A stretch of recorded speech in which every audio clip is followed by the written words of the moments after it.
ada digital ecosystem, di mana yang pertama ada FLP apps, habis itu lanjut ke NMS system, habis itu adanya digital learning, setelah itu ada customer apps dan virtual exhibition, di mana yang pertama itu adalah FLP apps, aplikasi yang digunakan FLP untuk membantu aktivitas sebagai sebagai seorang sales. Yang kedua adalah NMS system, di mana aplikasi yang digunakan oleh dealer, kepala cabang atau tim leader. Yang ketiga adalah digital learning, seperti Astra Honda Motor yang memiliki platform yang digunakan untuk belajar seperti LMS, Learning Management System, yang digunakan untuk membantu sales people dan lain-lainnya untuk belajar nih, di mana learning management system dapat membantu setiap orang dalam memahami sistem itu sendiri ataupun bagaimana cara mendevelop diri mereka. Yang keempat adalah digital channel yang sudah dipelajari melalui program Jagoan Sosmed. Ada nggak di sini yang sudah ikut sebagai anggota Jagoan Sosmed? Boleh di react di kolom chat kalau sekiranya ada. Saya Saya, oh Mas Wahyu udah ya? Luar biasa Mas Wahyu nih. Udah jadi jagoan sosmed ya.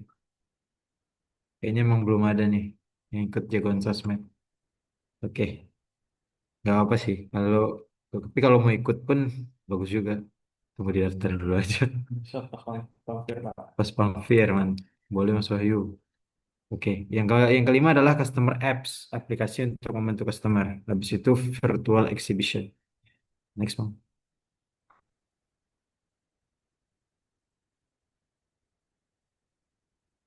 Ah. Alangkah baiknya kalau kita paparkan satu persatu terkait ekosistem tadi. Terkait digital ekosistem. Yang pertama adalah digital ekosistem. Yang pertama adalah FLP apps. Apa apa saja fitur benefits yang bisa dimaksimalkan oleh teman-teman teman FLP?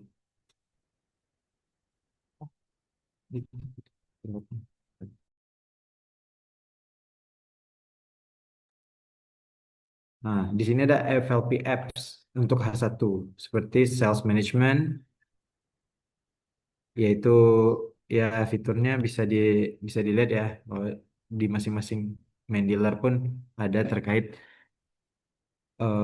FLP apps. Ada yang mau sharing terkait apa aja fitur yang kalau main di dealer masing-masing apa aja FLP apps yang sering apa fitur FLP apps yang sering digunakan? Boleh dibantu di chatnya. Apa sih yang biasanya di FLP apps yang biasa digunakan oleh teman-teman oleh Bapak Ibu terkait FLP app itu sendiri apa aja menu atau fitur yang sering digunakan? Hmm. Di keterangan saya. Ya, ya. Next dong. Nggak biasa deh.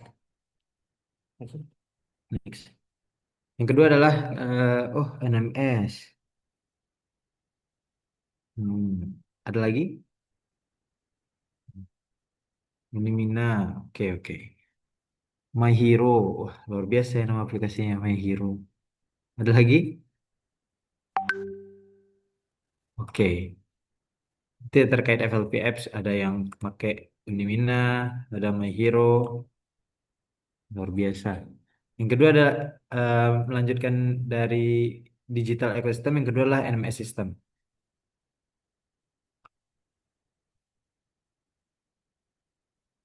Apa aja sih fitur dan benefit yang bisa dimaksimalkan oleh teman-teman yang lain? Kayaknya sama. Kayak kemungkinan sama sih terkait NMS system sama FLP sistem cuma karena kan dari FLP dan NMS pun berbeda cara penggunaan kan. Kayaknya di NMS system biasanya yang menggunakan lah kacap dan segala macamnya karena order management dan service management. Next one, lanjut. Habis itu yang ketiga adalah Tunggu. Yang ketiga adalah digital learning (LMS), yaitu online class. di mana ini ada salah satu ekosistem yang sangat membantu karena dalam dunia digital saat ini, di mana proses adaptasi digital masih berlangsung, maka proses belajar juga harus tidak berhenti. Karena sebenarnya digital di era digital saat ini pace-nya lumayan cepat. Maksudnya perkembangannya lumayan cepat. Karena adanya perubahan, adanya pengembangan, aplikasi baru, ataupun maintenance dari aplikasi sebelumnya. Sehingga harus learning ini harus selalu berjalan. Karena untuk mengimbangi zaman yang berkembang secara terus-menerus ini. Dan untuk membantu. Dan LMS pun membantu proses belajar menjadi lebih temu paten.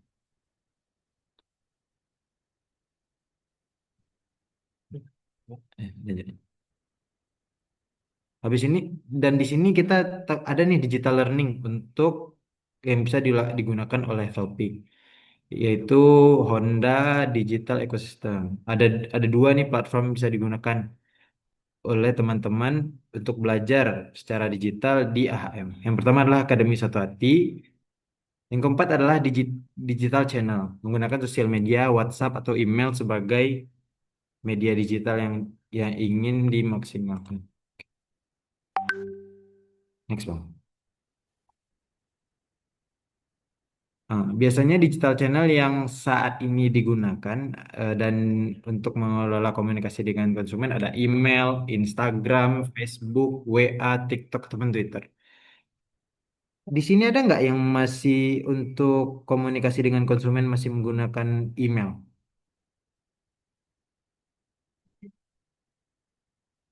Oh tidak. Facebook atau Facebook?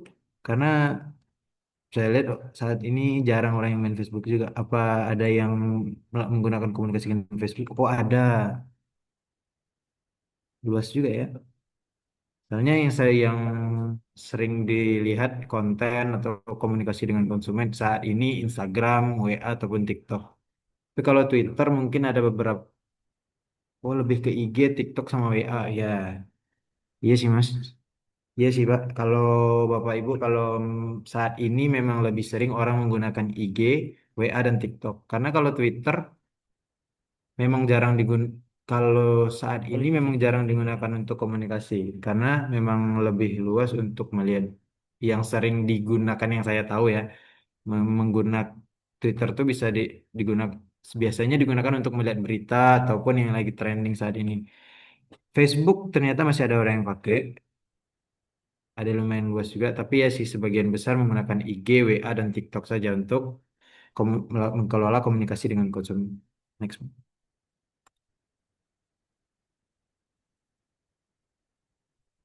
Yang kelima ada customer apps. Next. Apa sih benefit yang bisa didapatkan yang dapat dirasakan oleh konsumen terkait dengan customer apps? Yang pertama adalah personalisasi data konsumen dan motor yang dimiliki. Karena customer apps ini kan terkoneksi dengan database langsung. Jadi di sana kita dapat tahu nih data konsumen dan motor apa yang dimiliki dan hal-hal lainnya.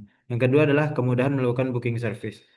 Karena kan di era digital saat ini kan kita bisa lebih mudah kan, memudahkan konsumen sih. Nggak harus dia di saat mereka padat dalam bekerja, dalam aktivitas sehari-hari, mereka tidak perlu untuk datang ke dealer dulu hanya untuk melakukan booking service dan mereka harus melanjutkan aktivitas mereka kembali. Sekiranya booking mereka nomor booking mereka lumayan lama. Jadi dengan kemudahan melakukan booking service dapat membantu konsumen agar lebih mudah. Dan di situ pun alasan di mana digitalisasi itu dilakukan untuk memudahkan pengguna sehari-hari. Yang ketiga adalah transparansi katalog spare part dengan harga resmi. Karena dengan transparansi tersebut, kita konsumen dapat tahu bahwasannya sebenarnya harga spare part ini berapa, harga resminya berapa. Karena kan ada di beberapa anggap anggap aja ya kita lihat di bengkel umum ya, bahwa harganya bisa mereka naikkan sekian atau mereka jual harga sekian, sedangkan ada kemungkinan di AHS resmi atau dealer resmi sebenarnya spare partnya bukan harga segitu bahkan bisa lebih rendah dan jauh lebih rendah namun karena tidak adanya katalog resmi seperti itu membuat harganya bisa lebih tinggi, bisa bisa dibuat harga bisa lebih tinggi. Tapi dengan Customer X menyediakan fitur transparansi katalog spare part dengan harga resmi, jadi konsumen tahu dan dengan mereka tahu harga resmi tersebut, otomatis di semua jaringan kemungkinan sama. Yang keempat adalah riwayat perawatan motor konsumen yang dapat meningkatkan nilai jual kembali motor tersebut. Dengan riwayat perawatan itu konsumen bisa bisa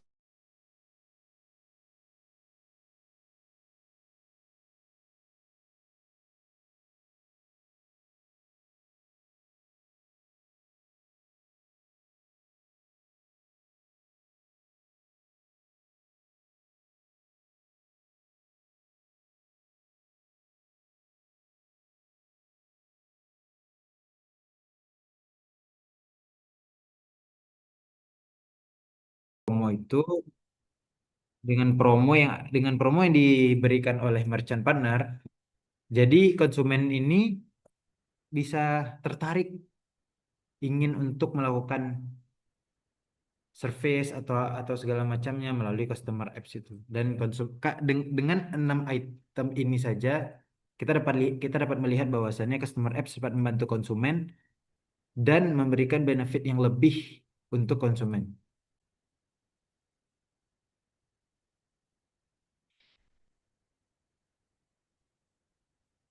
Apa sih benefit apps untuk kita? Yang pertama adalah benefit untuk FLP. Menjadi nilai lebih sebagai layanan tambahan lebih ketika menawarkan produk ke calon pelanggan. Yang kedua adalah otomisasi database pelanggan existing. Yang ketiga adalah kepastian garansi pelanggan repeat order ke FLP yang sama. Yang keempat adalah relationship dengan pelanggan terbangun lebih personal dengan bantuan teknologi apps. Saya mau nanya, ada nggak yang mau sharing? Apakah keempat benefit ini memang didapatkan oleh FLP? Boleh bantu reactionnya di kolom chat. Apakah benar dengan 4 item ini aja bisa didapatkan oleh FLP sebenarnya?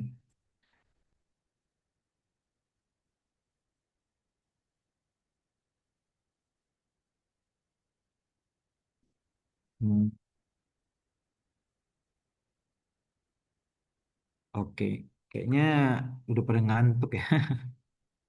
Oke, jadi kemungkinan gini ya, benefit untuk FLP itu kemungkinan memang didapatkan karena sudah langsung terpapar di eh, customer apps itu sendiri. Yang kedua adalah benefit untuk leader atau dealer. Yang pertama adalah produktivitas dengan sistem booking service. Alokasi ketersediaan teknisi bisa dikelola secara merata di setiap waktu. Yang kedua adalah otomisasi. Agak rumit juga ya bahasanya, ya. Otomisasi. Dengan app semua aktivitas di layanan after sales menjadi lebih baik karena sudah dalam bentuk digital. Yang ketiga adalah data analitik dengan data yang ada di apps seperti history service motor pelanggan, katalog dan pemesanan spare part dan lain sebagainya dapat membantu nih data insight untuk konsumen dan dapat diolah sehari-hari untuk strategi ke depannya oleh dealer ataupun oleh main dealer.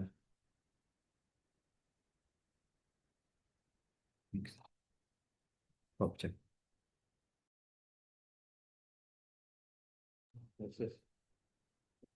Yang keenam adalah virtual exhibition.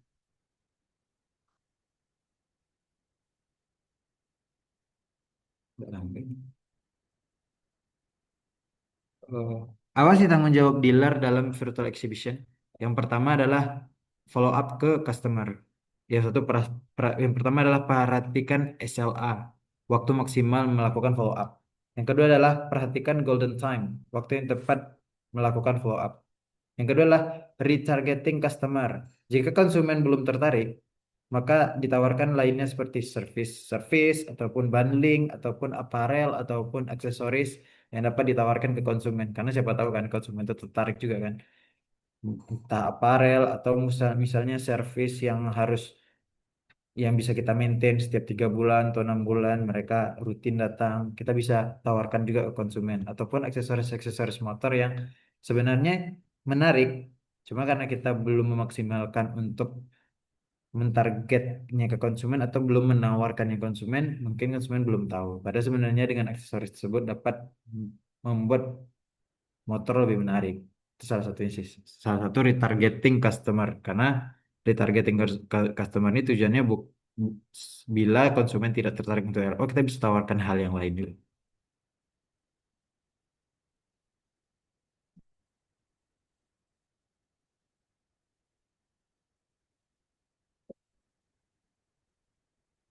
Jadi apa sih dampak positif transformasi digital dalam kehidupan kita?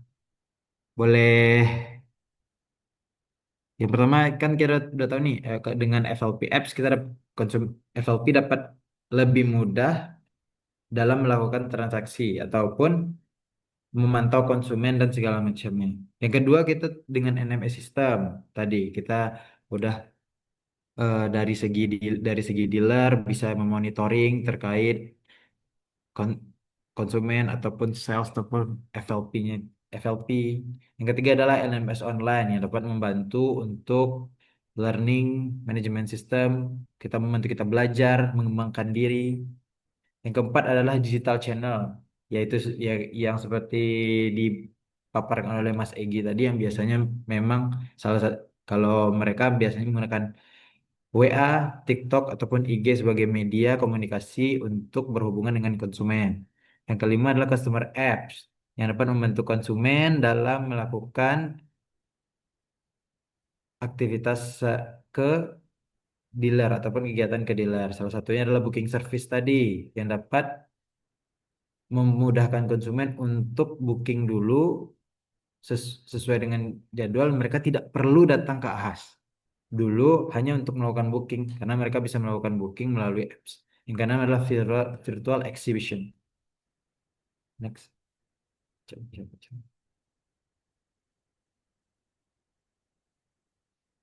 Perubahan yang dibawa oleh digital ke dalam hidup manusia. Yang pertama transparan. Dalam digital segala sesuatu bisa dilihat dengan jelas, bisa nampak apa yang terjadi dan bahkan data pun bisa kita lihat secara digital saat ini. Makanya secara transparan digital bisa kita sesuatu bisa terlihat dengan jelas. Yang kedua pengalaman, bersaing dengan menawarkan pengalaman terbaik kepada pelanggan.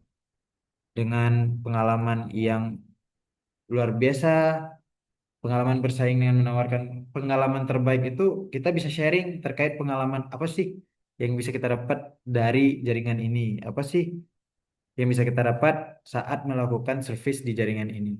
Dan itu pun ataupun membeli motor di salah satu jaringan ataupun dealer. Apa sih yang bisa dapat pengalaman dari situ dengan sharing itu dan bisa juga menjadi tolak ukur untuk konsumen untuk datang ke jaringan tersebut.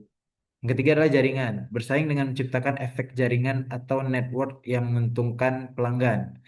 Karena dengan jaringan yang tadi, sebenarnya berkaitan nih dengan pengalaman dan transparan tadi. Di transparan itu konsumen bisa lihat bagaimana mereka membangun, bagaimana mereka melihat bagaimana jaringan ini men mentreat konsumen dengan maksimal atau tidak.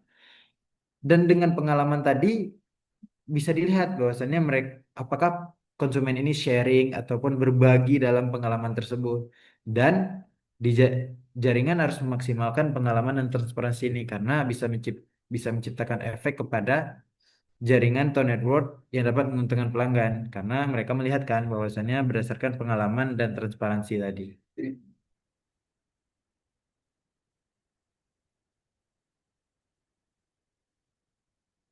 Stop. Eh, enggak, apa-apa. Udah. Next. Nah, Ci. Jadi kita tahu kan bahwasannya harus adanya perubahan value yaitu harga, pengalaman atau jaringan. Dan berikut adalah versi lengkap dari tiga aspek besar yang biasanya ditambahkan dalam produk atau platform digital untuk memenuhi kebutuhan konsumen. Yang pertama adalah transparansi. Transparansi yang pertama transparansi harga. Dan kita dan di aplikasi customer AHM menampilkan harga spare part original dengan harga resmi dan transparan.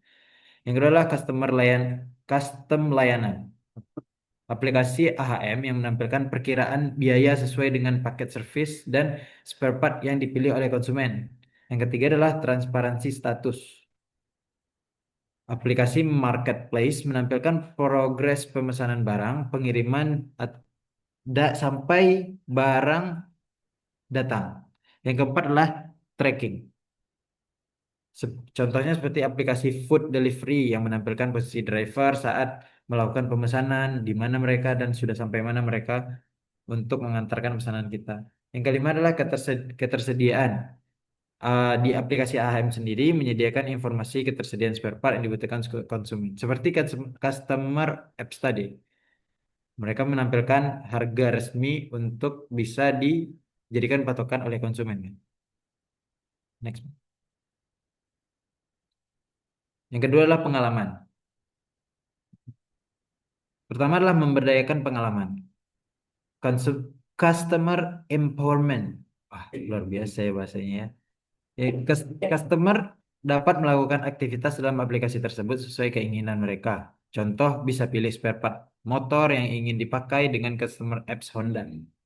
Yang kedua adalah kustomisasi. Kustomisasi yaitu hampir di semua aplikasi digital saat ini menyediakan fitur kustomisasi ya, yaitu naik dari layanan, fitur, dan lainnya. Yang ketiga adalah otomatisasi. Di digital tentu identik dengan otomatisasi dan cepat sehingga mempermudah konsumen dalam melakukan aktivitas sehari-hari. Yang keempat adalah gratifikasi instan. Instant gratification. Yaitu terkadang kita suka menerima hadiah-hadiah kecil. Seperti misalnya habis melakukan aktivitas dalam aplikasi, mendapat poin dan hal lainnya. Kayaknya memang bisa dibilang seperti promo gitu. Atau kegiatan-kegiatan kecil yang sebenarnya dengan poin itu bisa dapat menguntungkan untuk konsumen sendiri. Yang kelima adalah meminimalisasi persaingan tidak sehat.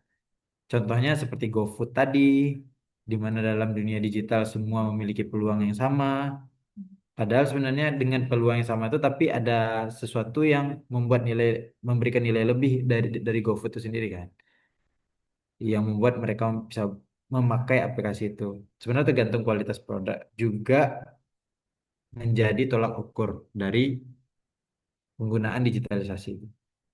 Hokben salah satunya juga Hokben juga yang bersaing seperti di dekat sini yang sering menjadi sesuatu yang menjadi pilihan orang juga.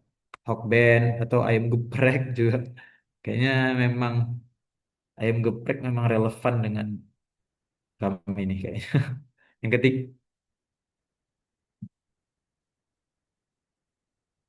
yang ketiga adalah jaringan.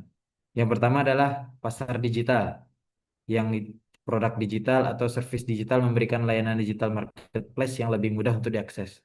Yang kedua adalah pengelolaan sumber daya bersama. Platform untuk mengumpulkan sumber daya, contohnya adalah platform donasi seperti kita bisa, apalagi ya? Ada yang tahu nggak terkait platform donasi? Atau emang ada jarang menggunakan? Kayaknya emang ada yang jarang menggunakan. Tapi kita bisa menjadi salah satu pilihan untuk platform donasi. Yang ketiga adalah komunitas. Di dunia digital saat ini membantu komunitas untuk bisa memaksimalkan bisnis dengan komunitas bisa sebagai media juga untuk media pasar juga untuk memasarkan produk kita untuk bantu bisnis kita. Yang ke habis itu pengelolaan data. Tapi sebelum itu kan kita pengelolaan data itu tadi kan udah dibahas kan dengan pengelolaan data yang Mas Afri Afrinal tadi bilang algoritma ya, algoritma. Jadi dengan pengolahan data itu dapat membantu algoritma membaca terkait media sosial kita sendiri. Dan contohnya teman-teman dealer bisa menarik data dari layanan digital AHM ataupun di dealer langsung, dealer MD Menarago. Data tersebut bisa digunakan nih untuk membuat strategi bisnis yang efektif apa nih yang akan disasar, promo apa yang akan dilakukan, dan apa aja sih misalnya promo aparel kayak atau harga dan segala macam.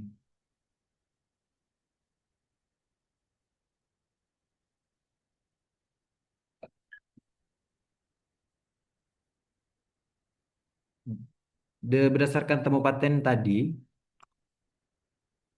kita tahu nih apa aja perubahan yang dibawa oleh customer apps. Yang pertama itu transparan di customer apps. Kita dapat lihat bahwa harga transparan, fitur katalog spare part membuat pelanggan mendapatkan informasi mengenai harga resmi spare part. Itu kustomisasi fitur Tertera apa? Hah, tertera apa? Hah? Tertera apa? kustomisasi tadi, fitur menambahkan motor membuat pelanggan memiliki personalisasi yang custom terkait produk yang mereka miliki.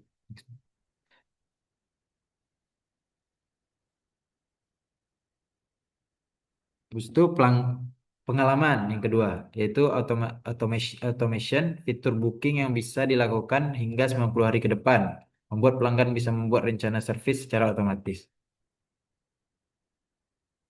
Habis itu instant gratifikasi, fitur poin yang merupakan hal sederhana yang bisa membuat pelanggan merasa diapresiasi atas apa yang sudah mereka lakukan di aplikasi.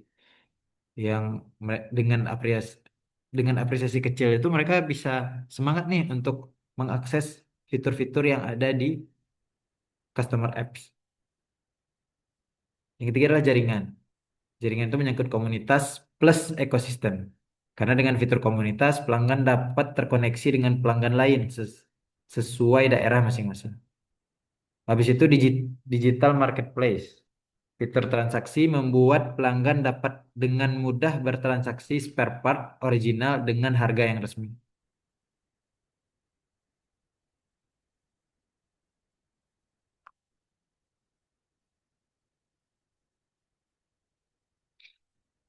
Oke, selanjutnya kita akan diskusi terkait sikap dalam berdigital.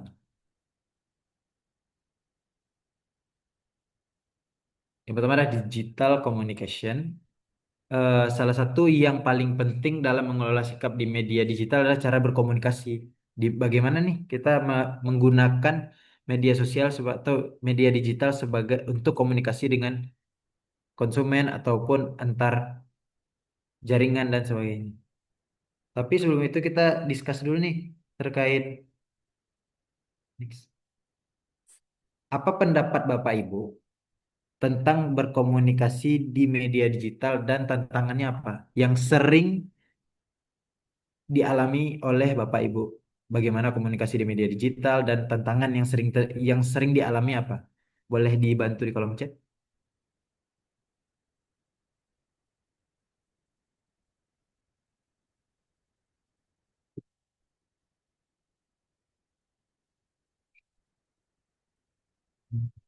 Oke, saya mau nanya, apa pendapat Bapak Ibu tentang berkomunikasi di media digital dan tantangannya apa?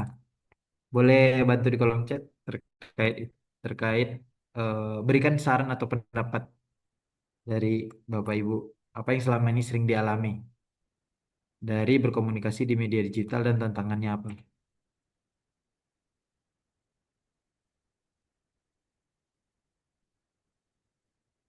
Tantangan paling besar itu disinformasi yang cepat menyebar. Oh, ya benar banget Kak. Benar banget.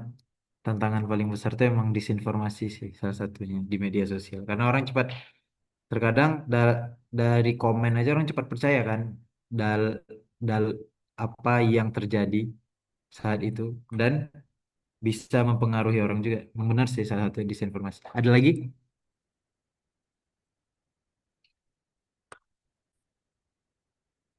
Hmm, kayaknya sebagian besar sama ya disinformasi ya terkait tantangan yang paling besar di media sosial.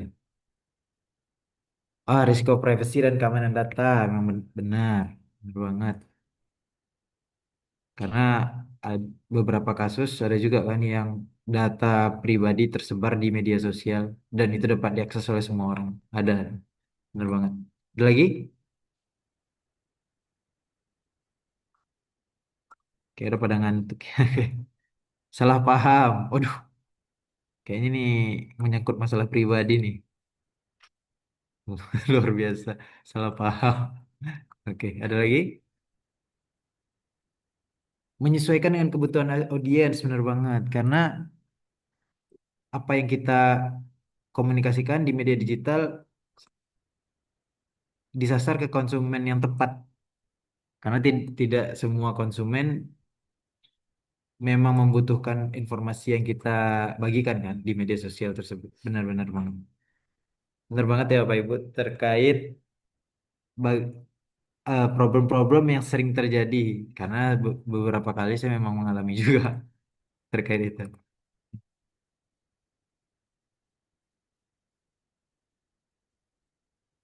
Karena tidak ada ekspresi wajah dan ada suara berita hoax dan disinformasi. Oh iya, benar-benar. Gara cuma da, cuma nggak ada ekspresi wajah bisa membuat salah paham. Waduh, kayaknya ini ada yang curhat-curhat juga. Oke,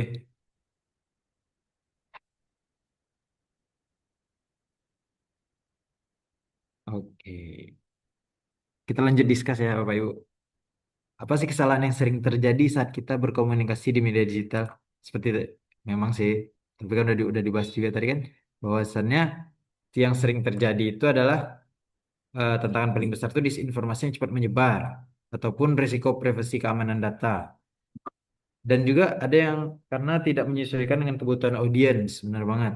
Dan yang ke, tadi ada juga yang memaparkan bahwasannya tidak ada ekspresi wajah dan ada suara, serta berita hoax dan disinformasi yang menyebabkan dan akhirnya menyebab salah paham tadi. Benar-benar banget. Lama dalam tanggap menanggapi, ya benar banget. Ada juga. Jadi terkadang kita nunggu tapi belum dibalas, sedih banget. Next,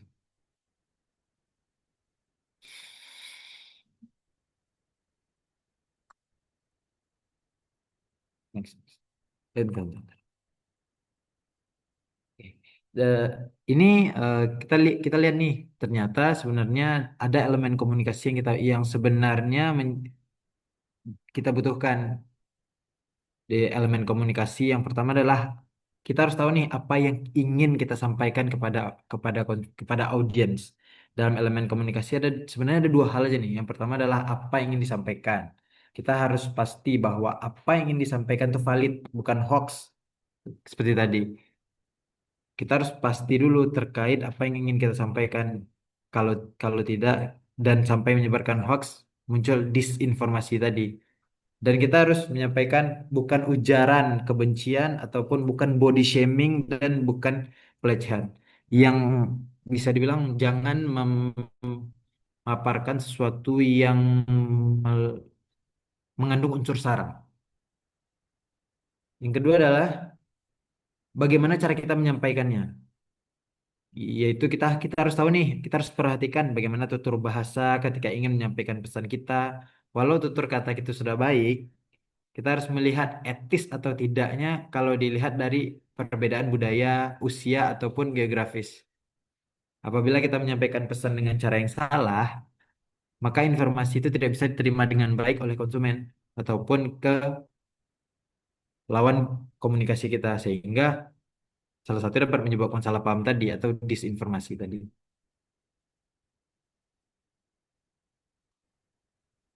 Habis itu apa yang ingin disampaikan itu menyangkut yang pertama, sumber informasi valid atau tidak. Yang pertama tadi kan. Yang kedua adalah hoax atau bukan. Yang ketiga adalah ujaran kebencian atau bukan. Yang keempat adalah pelecehan atau bukan. Tinggal ambil. Oke, oke, oke. Halo. Kayaknya.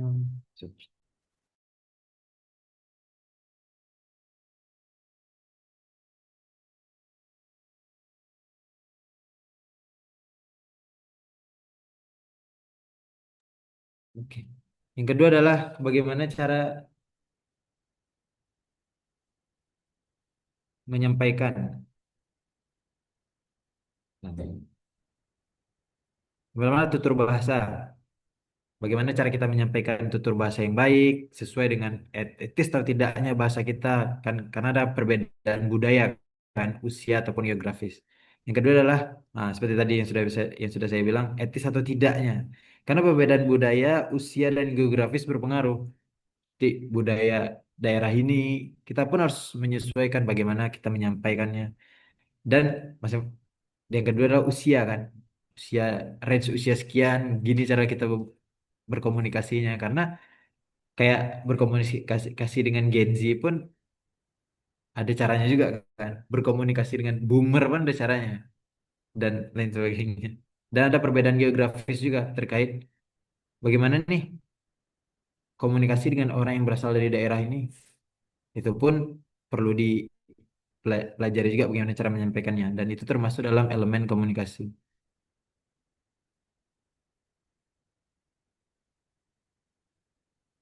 Oke.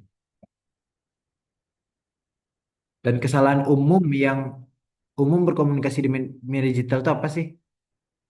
Yang pertama adalah tidak memastikan sumber informasi yang valid tadi. Yang kedua adalah tidak memperhatikan faktor-faktor etika dalam berkomunikasi di media digital, seperti perbedaan budaya, usia geografis, dan lainnya. Ketiga adalah memberikan informasi yang termasuk dalam kategori hoax. Yang keempat adalah merespon dan berkomentar yang mengandung ujaran kebencian ataupun ancaman.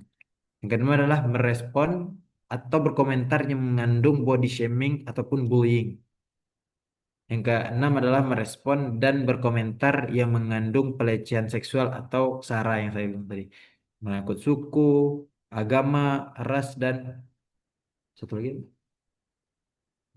itulah Serah. SARA, unsur SARA. Kita harus menghindari media di media digital komunikasi yang mengandung unsur SARA tadi. Dan tips berkomunikasi di media digital. Yang pertama adalah kenali siapa yang membuat postingan, chat, atau konten. Karena itu penting, karena untuk menyasar audiens yang tepat. Yang kedua adalah pahami maksud dari postingan, chat, atau konten tersebut. Yang ketiga adalah sesuaikan gaya bahasa dengan karakter tadi, seperti budaya, usia, geografis, dan lain sebagainya kepada lawan bicara kita. Karena masing-masing budaya, usia ataupun geografis memiliki cara komunikasi mereka sendiri dan gaya bahasa mereka sendiri, serta karakteristik bahasa mereka sendiri. Yang keempat adalah selalu gunakan tutur bahasa yang baik dan santun, sekalipun pada saat memberikan kritik dan handling objection. Walaupun kita mengkritik sesuatu, tetap harus menggunakan bahasa yang sopan, walau dan terkesan formal. Baik dan santun itu penting. Walaupun kita cuma mengkritik sesuatu, tapi kritik itu harus tetap bahasa yang baik dan sopan. Yang kelima adalah usahakan menggunakan bahasa yang to the point, sederhana dan jelas. Yang keenam adalah selalu melakukan konfirmasi jika ada hal yang kurang jelas, dan jangan suka berasumsi saat berkomunikasi di media digital. Karena dengan asumsi itu bisa menyebarkan hoaks ataupun disinformasi tadi, dan sering juga di disinformasi dan berita hoax itu terjadi karena asumsi masing-masing. Karena setiap orang memiliki asumsi yang berbeda, kan, saat melihat satu aspek.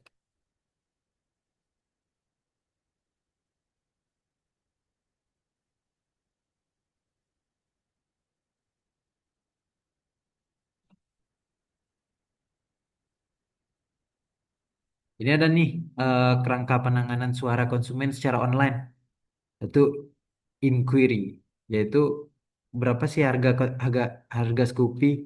Actionnya balas di wall atau di chat, atau dan komen kalimat itu salam, jawab, dan tawarkan bantuan. Dan ini bisa di screenshot ya, atau di foto, jadi dapat digunakan nanti sekiranya misalnya ada contoh yang seperti ini, yang nanya berapa harga Scoopy, atau tolong dibantu dong motorku nggak bisa nyala segala macam. Dan ada komponen kalimat yang dapat digunakan untuk merespon konsumen itu, dan ada contoh script juga di mana bisa digunakan.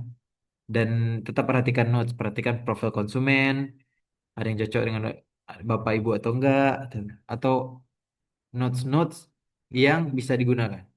Dan kita dapat dan di sini juga nih terkait actionnya apa yang bisa dilakukan. Action 2, action 3 dan kita bisa memanfaatkan ini menggunakan kerangka penanganan suara konsumen secara online ini untuk merespon konsumen ataupun memberikan arahan kepada konsumen.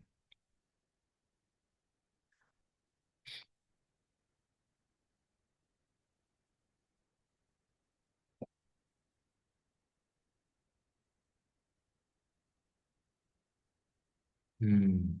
Oke, di sini ada nih di medsosku, etika bermedia sosial, yaitu menjalin persahabatan, yaitu di medsosku ini kita M-nya menjalin persahabatan dengan konsumen. Habis itu mengedarkan berita informatif. Habis itu dilarang mengancam. Habis itu seragam standar. Setelah itu O-nya obrolan bebas terbatas. S-nya selalu taat. K-nya keluarkan aura positif. Yang yang U-nya upayakan sopan. Ini adalah etiket bermedia sosial.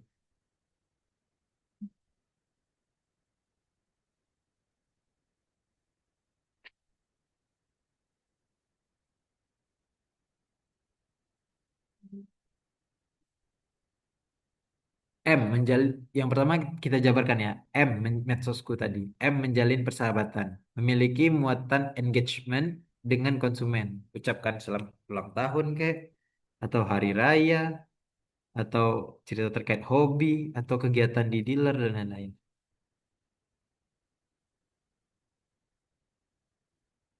Yang harus dilakukan yang pertama adalah bangun hubungan baik dengan konsumen melalui komunikasi yang ramah dan informatif. Selain itu bisa juga loh memberikan apresiasi kepada konsumen dengan mengucapkan selamat ulang tahun. Saat mereka ulang tahun, berikan pesan-pesan ringan atau sesuatu yang mungkin emot kue. Jadi konsumen tuh merasa diapresiasi. Ada yang ingat loh ulang tahunku gitu. Tapi ada juga downnya. Hindari sikap apatis, membalas pesan seadanya, apalagi dengan jutek. Karena itu bisa bikin konsumen nggak nyaman ataupun memiliki pandangan yang buruk terkait pelayanan kita. Padahal sebenarnya kita tujuannya untuk menjalin persahabatan tadi.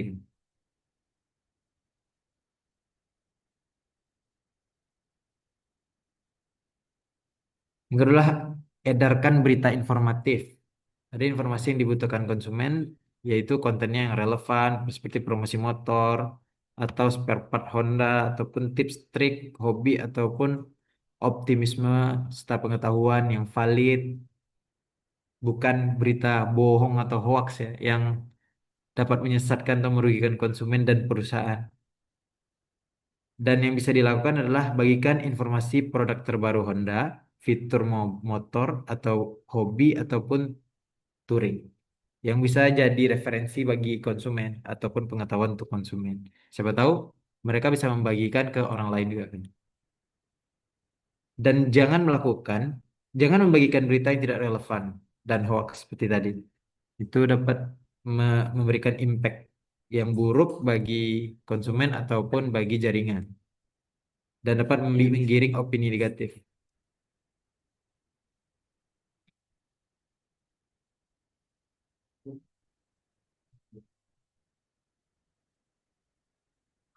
Yang ketiga, dilarang mengancam, bukan ancaman kekerasan ataupun menakuti yang ditujukan secara pribadi.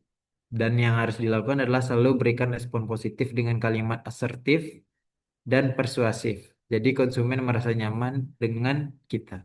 Asertif itu seperti gini, kayak dia sopan, formal, tapi tegas, gitu. Jelas dan dapat dipahami oleh konsumen. Dan jangan melakukan sesuatu yang mengancam ataupun memaksa konsumen untuk membeli produk kita, baik melalui chat, DM, ataupun telepon.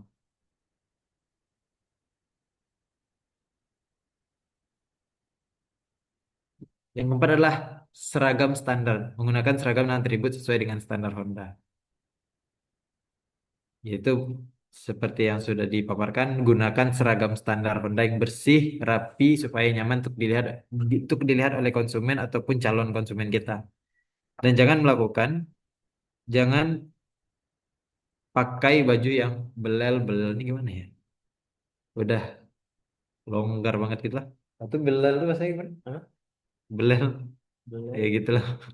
Berpenampilan tidak standar, seragam kantor lain, atau kaos yang bertulis seragam standar.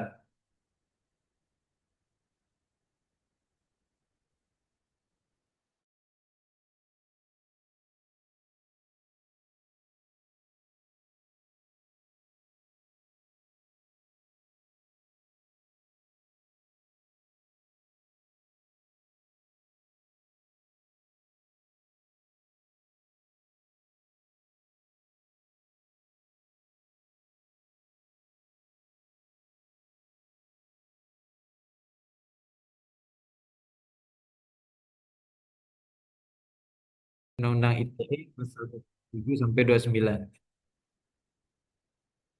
Ya, pastikan kamu memahami aturan perusahaan, UU ITE, hargai hak cipta, dan jangan menyebarkan hoaks. Jadilah penggiat media sosial yang bijak dan kreatif. Dan jangan menerobos aturan perusahaan atau mengakuisisi karya orang lain dengan memberikan watermark tambahan. Mengambil video tanpa izin, apalagi sampai mengaku-ngaku bahwa itu adalah karya original Anda. Original teman-teman sekalian. Ganti dong. Hmm, Mana? Ganti dong tapi. Ah,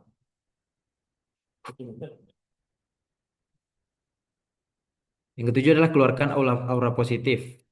Tidak menimbulkan rasa kebencian atau permusuhan individu dan kelompok masyarakat tertentu berdasarkan sara dan politik. Yang harus dilakukan adalah bagikan konten-konten yang positif seperti kegiatan sosial, aktivitas yang menyenangkan, dan kutipan motivasi. Dan jangan membagikan emosi negatif kita di media sosial seperti menceritakan masalah pribadi atau membicarakan orang lain atau cari-cari keributan sama orang lain.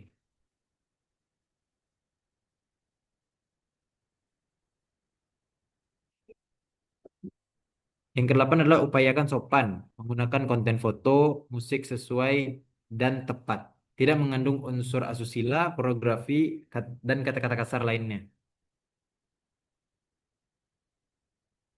Yang harus dilakukan adalah balaslah konsumen maupun calon konsumen dengan kalimat yang baik dan sopan. Kalau ada haters, abaikan saja. Dan selalu bagikan konten yang berkualitas dan informatif. Dan jangan membalas konsumen dengan kalimat yang agresif, apalagi sampai mengeluarkan kalimat yang tidak senonoh. Pastikan konten tidak mengandung unsur asusila, pornografi, atau kata-kata yang kasar.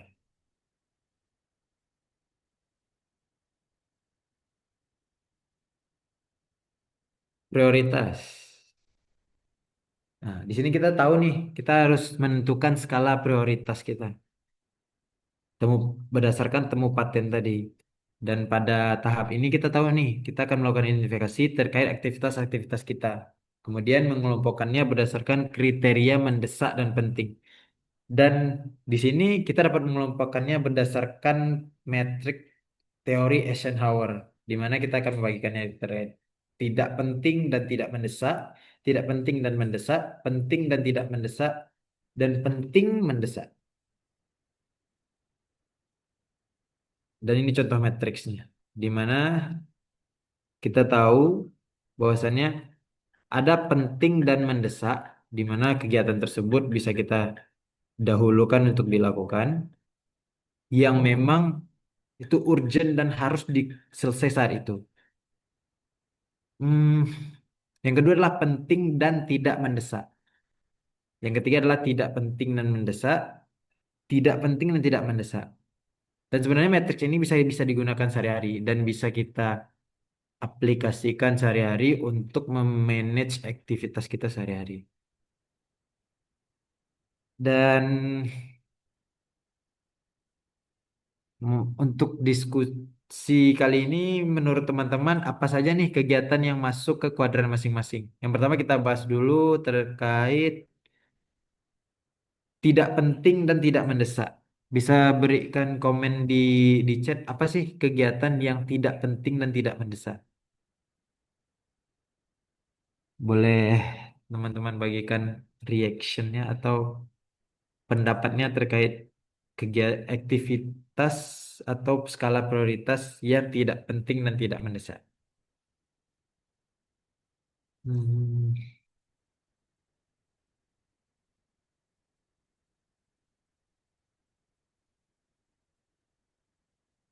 Scroll sosmed. Oke. Ada lagi?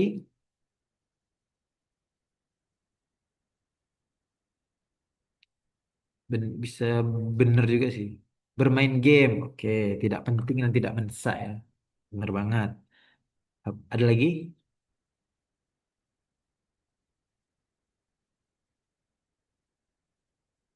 Hmm, memang sih. Memang scrolling media sosial dan bermain game tidak penting dan tidak terlalu mendesak sebenarnya. Selanjutnya kita bahas tidak penting dan mendesak. Menurut teman-teman apa sih contohnya? Prioritas activity yang tidak penting tapi mendesak. Apa ya? Contohnya tidak penting tapi mendesak.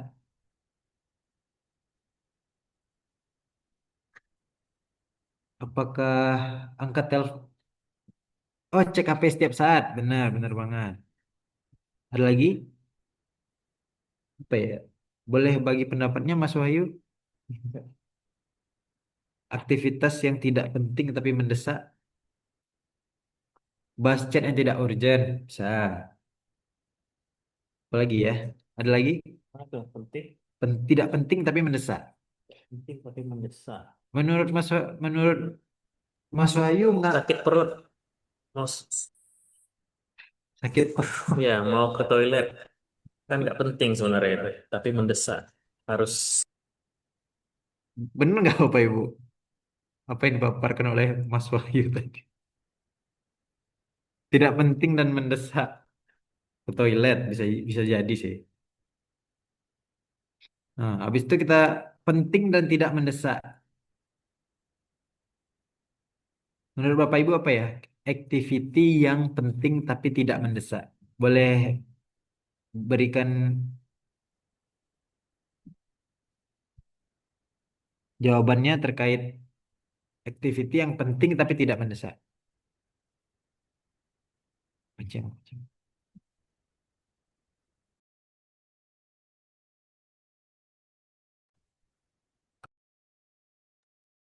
penting tapi tidak mendesak apa ya? Angkat telepon kali ya. Benar nggak kalau angkat telepon itu penting tapi tidak mendesak?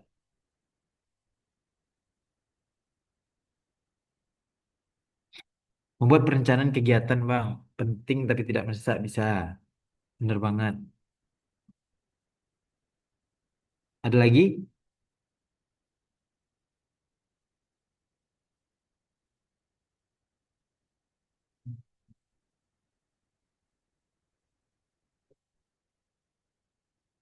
Kalau balas balas chat mantan termasuk gak ya? Kayaknya nggak termasuk itu. Habis itu. Oke. Kalau yang penting dan mendesak ada pendapat nggak terkait kegiatan sebenarnya penting dan mendesak? Sholat wajib bener banget. Bener banget, luar biasa. Tunar. Habis itu apa ya? Deadline kantor, deadline kerjaan kantor itu penting dan mendesak. Dan masih banyak lagi sih terkait kegiatan yang penting dan mendesak. Terima kasih teman-teman atas jawabannya. Benar banget terkait apa saja activity yang dapat diprioritas dan dimasukkan kepada skala prioritas ini. Yang ada yang tadi jawabnya yang tidak penting dan tidak mendesak itu main game, tidak penting dan mendesak itu seperti ya ke WC tadi. Habis itu penting dan mendesak tuh kayak membuat perencanaan kegiatan dan penting dan mendesak itu seperti memaksimalkan tugas kantor yang sebenarnya deadline. Oke.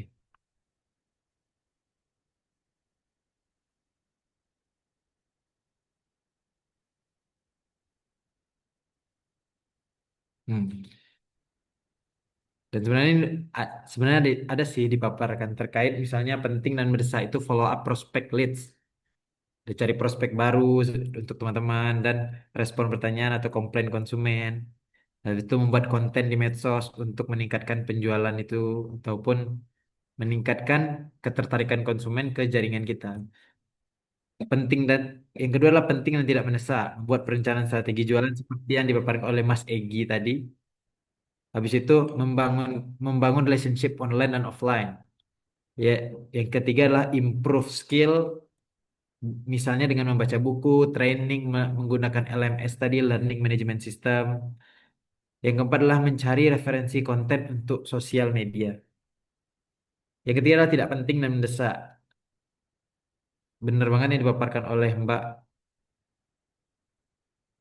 Alindia tadi ya. Balas chat yang tidak urgent. Habis itu mengecek notifikasi ponsel setiap saat. Menjawab semua panggilan telepon. Yang keempat adalah menjawab semua email yang masuk. Dan yang keempat adalah tidak penting dan tidak mendesak. Bermain sosmed, bermain gadget terlalu lama, TikTok kan tanpa tujuan, scroll Instagram sambil memberikan komen tanpa tujuan yang jelas, main game ataupun menggosip. Itu menjadi aspek yang tidak penting dan tidak mendesak. Selanjutnya kita akan bahas terkait utilisasi teknologi untuk prioritas dan beberapa optimalisasi penggunaan teknologi digital untuk prioritas kerja. Yang pertama adalah mempercepat akses data yang dibutuhkan dari data customer, data penjualan, data-data lain yang bisa diakses menggunakan aplikasi FLP maupun ekosistem digital AM yang lainnya. Yang kedua adalah mempermudah pencarian data, sortir data dan manajemen data dalam aplikasi ataupun sistem. Yang ketiga adalah adanya sistem reminder, notifikasi, dan otomisasi di dalam aplikasi atau sistem yang dapat membantu penyelesaian pekerjaan lebih tepat waktu.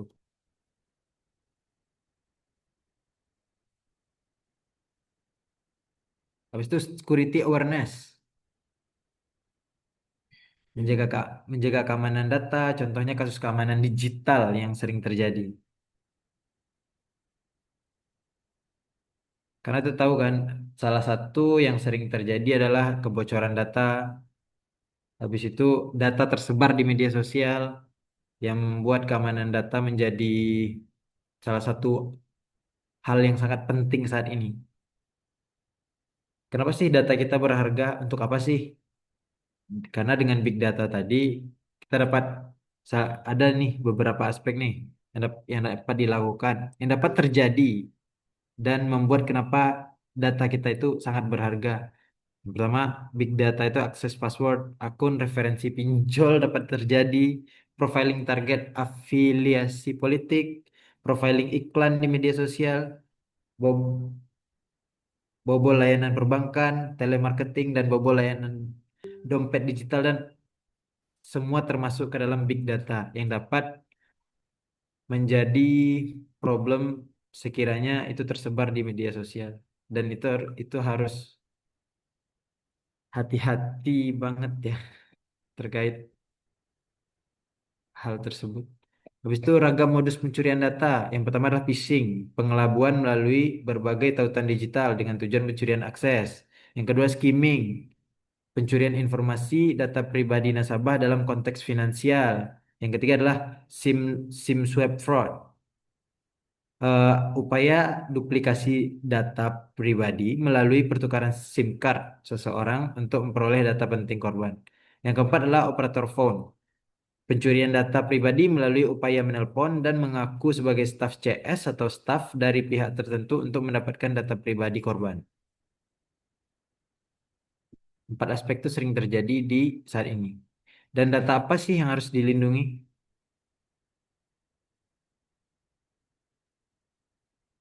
Data pribadi. Setiap data tentang seseorang, baik yang teridentifikasi tersendiri ataupun kombinasi dengan informasi lainnya, baik secara langsung maupun tidak langsung melalui sistem elektronik atau non-elektronik. Data pribadi itu misalnya nama, nomor telepon, alamat, IP address, Dan data pribadi spesifik itu seperti agama, pandangan politik, orientasi seksual, dan data kesehatan, data biometrik, dan data genetik.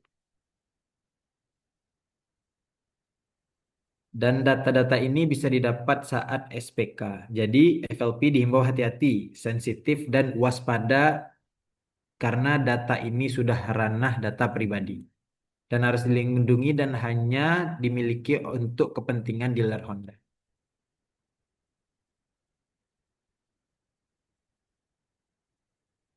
Habis itu bagaimana sih cara melindungi data?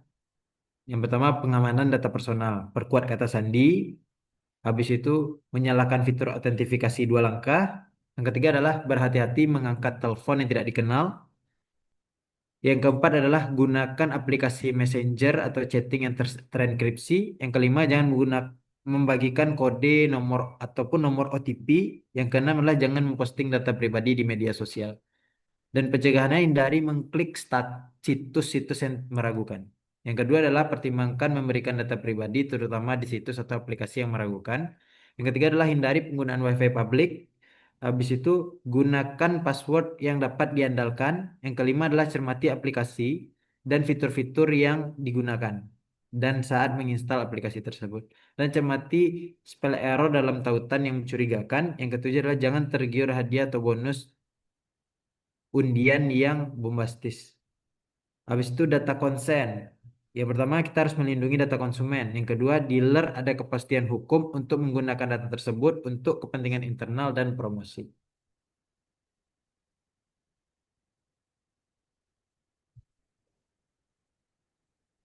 Dan ini ada nih beberapa kasus data bocor di Indonesia, di mana terjadi di Tokopedia yang 91 juta, Bineka.com, Komisi Pemilihan Umum yang terjadi 2020 saat pemilihan.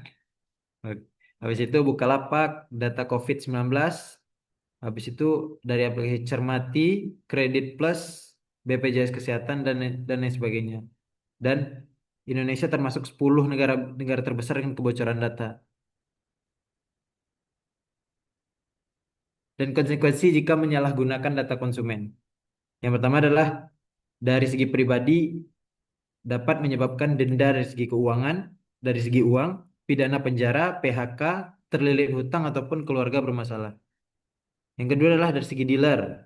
Kepercayaan konsumen menurun, menjalani hari-hari menjadi lebih berat, order bisnis bisa terhambat. Yang keempat adalah merugikan rekan dealer yang lain karena dengan kepercayaan konsumen yang menurun tadi menghambat rekan dealer untuk mendapatkan konsumen yang lebih kan. Yang ketiga adalah bisnis dari segi bisnis. Kepercayaan konsumen menurun, brand image rusak, berpotensi membuat orang lain kehilangan pekerjaan.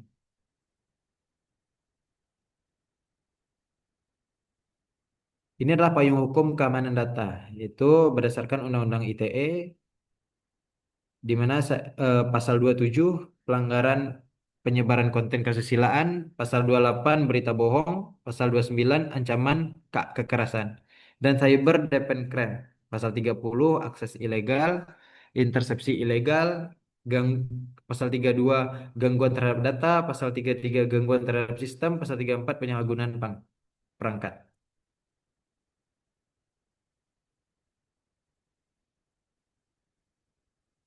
Dan apa sih peran dalam digital? Yang apa yang membuat transformasi digital itu berhasil? Karena kita sudah tahu tadi kan transformasi digital yang menjadi aspek untuk pembangunannya ada dua, yaitu teknologi, yaitu aplikasi, platform dan sistem, dan plus human, yaitu sumber daya manusia. Dan digitalisasi tidak hanya tentang teknologi, tapi juga peran dan tanggung jawab manusia. Dan apa sih peran FLP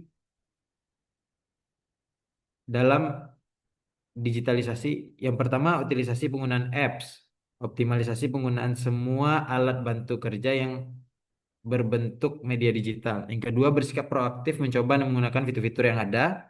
Yang ketiga adalah selalu up to date terkait informasi apps, AHM, MD, dan informasi penting.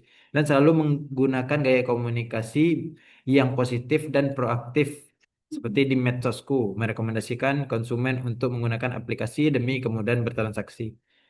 Dan proaktif itu seperti memberikan saran, masukan, dan feedback dari tools yang digunakan untuk improvement. Yang kedua adalah memberikan ide-ide improvement yang relevan untuk memaksimalkan performance tools atau alat bantu digital yang digunakan. Dan apa sih peran leader dalam digitalisasi itu? Yang pertama adalah supervisi. Leader memastikan bahwa semua program digital termasuk implementasinya tersosialisasikan dengan baik. Yang kedua adalah leader memastikan bahwa tim anggota dapat menggunakan memanfaatkan program digital sehari-hari. Yang ketiga adalah leader membuat aktivitas program dan inisiatif apapun yang mendorong implementasi. Yang keempat adalah leader memastikan semua saran pendukung program terimplementasi. Dan leader berperan untuk monitoring dan evaluasi berjalan, setiap hal digitalisasi yang berjalan di Dilar.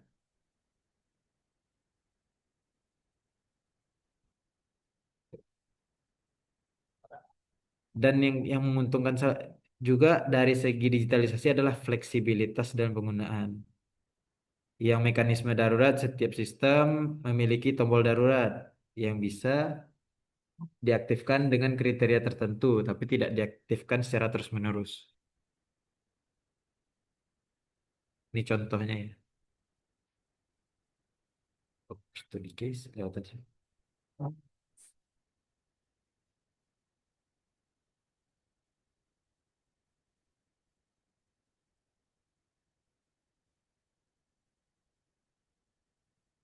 Ini ada studi case di mana ada stok motor error maupun booking service yang error, tapi tetap diterima. Walaupun booking service error, tapi tetap diterima sambil kontak main dealer untuk penyelesaian check-in.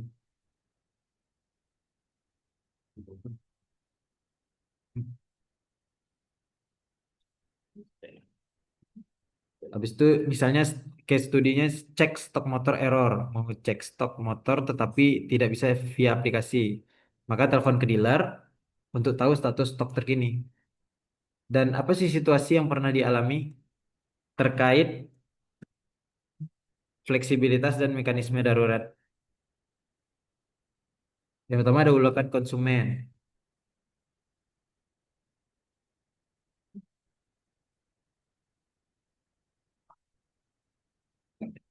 Yang pertama adalah dahulukan konsumen. Selesaikan dahulu kebutuhan konsumen, berikan solusi, jangan mudah mengatakan tidak. Lihat dulu kasus per kasus untuk diselesaikan.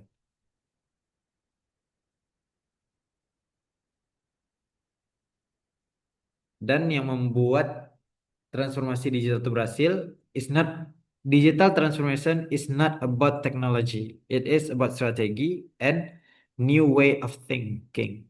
Digital transformation bukan cara tentang teknologi, tapi tentang strategi dan cara baru dalam berpikir. Oke. Eh, Sampai sini apakah ada pertanyaan atau saran dari Bapak Ibu terkait diskusi kita hari ini? Apakah ada yang akan dibagi?